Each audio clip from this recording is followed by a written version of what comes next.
किसी की कदर न होने पर हमें अपने आत्म सम्मान को बनाए रखना चाहिए।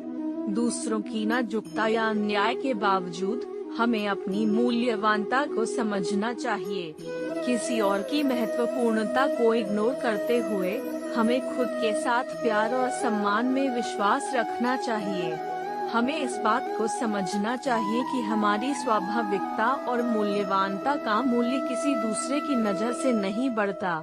जब हमें किसी की कदर नहीं मिलती, तो हमें स्वयं को समझाने की आवश्यकता होती है। हमें अपनी क्षमताओं, सामर्थ्य में विश्वास रखना चाहिए और अपने लक्ष्यों की प्रति प्रतिबद्ध रहना चाहिए। किसी और की मान्यता का हमारे स्वाभाविक मूल्य के साथ कोई संबंध नहीं है। हमें खुद के साथ ईमानदारी से रहना चाहिए, चाहे दुनिया हमें कैसे देखे। किसी की कदर नहीं मिलने पर हमें आत्मसमर्पण की दिशा में आगे बढ़ना चाहिए। हमें अपने क्षमताओं का सही उपयोग करना चाहिए और अपने लक्ष्यों की प्रति पूर्णता से समर्पण दिखाना चाहिए। हमें यह याद रखना चाहिए कि हमारी सच्ची प्रगति हमारे आत्म सम्मान में ही निहित है, न कि दूसरों की नज़र में। किसी की कदर नहीं मिलने पर हमें अपनी सोच को परिष्कृत करना चाहिए। हमें नेगेटिविटी को दूर करना चाहिए और खुद को सकारात्मक भावना से भरना चाहिए।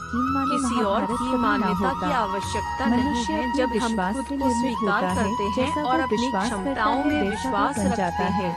किसी की कदर नहीं मिलने पर हमें अपनी आत्म समर्पण शक्ति को पहचानना चाहिए।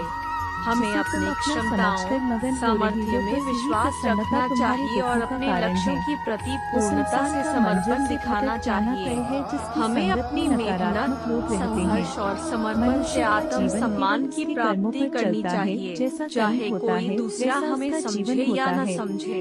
इस प्रकार किसी की कदर नहीं मिलने पर भी हमें अपने आत्म सम्मान को बनाए रखने के लिए हमें खुद में विश्वास और आत्म समर्पण में जीना चाहिए। कदर न करने वाले के साथ कैसे व्यवहार करें, यह एक महत्वपूर्ण और संवेदनशील प्रश्न है। इस संदर्भ में हमें सही दृष्टिकोण और सहानुभूति की ओर बढ़ना चाहिए।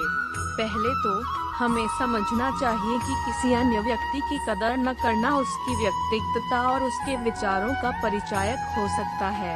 व्यक्ति के विचार और मूल्यों को समझकर हम उससे सहयोगी रूप में बातचीत कर सकते हैं, जिससे उसमें आत्मविश्वास और समय के साथ समझावा आ सकता है।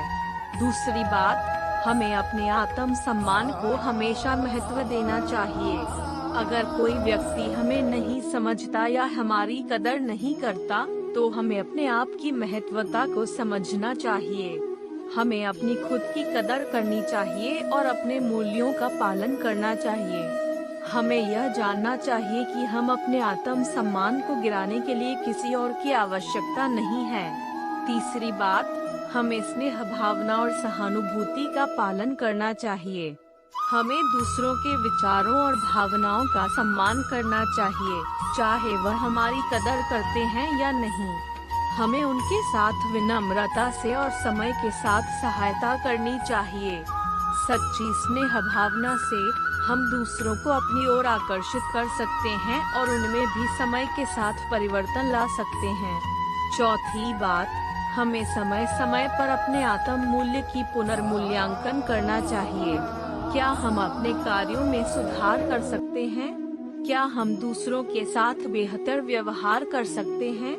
यह सब विचारने योग्य प्रश्न हैं जिनके जवाब हमें खुद से प्राप्त हो सकते हैं। अपने आत्म मूल्य को बढ़ाने के लिए हमें नियमित रूप से स्वाध्याय, मेधावी विचारशीलता और सकारात्मक सोच को अपनाना चाहिए।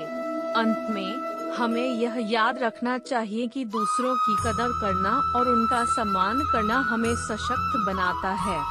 जब हम सभी लोगों की कदर करते हैं, तो समाज में सामंजस्य और समरसता बनी रहती है। हमें दूसरों की भावनाओं का सम्मान करना चाहिए, चाहे वह हमें समझते हैं या नहीं। इससे हम समृद्धि, संप्रेम और सम्मान की भावना से जी सकते हैं।